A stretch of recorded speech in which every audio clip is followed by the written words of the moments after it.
want you to think about natural rights. Everybody here knows what natural rights are, correct? All right. So our rights, I'm going to give you a few natural right examples. Our rights to free speech, to acquire and possess property that the government cannot mess with, freedom of religion, our right to be secure in our persons, houses, papers, and effects, our right to keep and bear arms, so many others, but those we'll name. Those are natural rights. And when you say natural rights, I'll let you holler it out. Where does that ultimately mean those rights come from? Ultimately. God. That's it. They come from God through nature. Now the left hates that because who did we just cut out of this?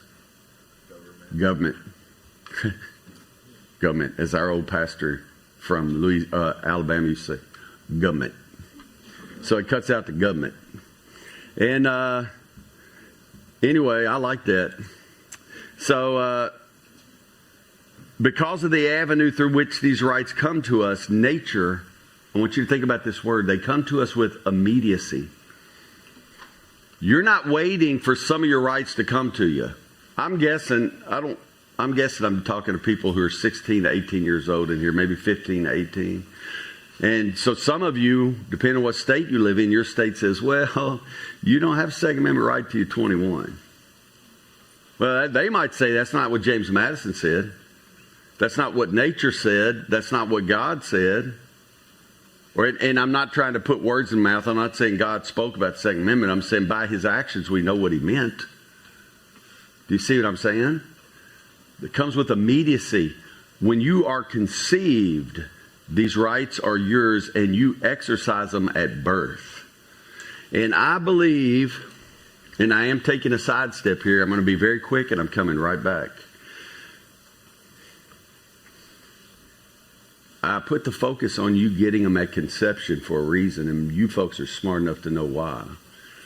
Because when we read that declaration, and it says we have the rights to what? Life, liberty, and pursuit of happiness.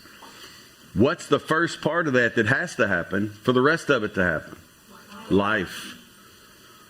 And so when these freaks on the left tell me that they haven't decided yet when it's a baby, I'm not waiting on that decision anyway. At conception, these rights were immediately theirs, and by theirs I mean those children. At conception, that child has a right to life. So you have to understand that. When I say these rights come to you with immediacy, I mean when you are conceived, from the moment of conception, every one of you has possessed every right that I possess. And you will possess it as long as you live.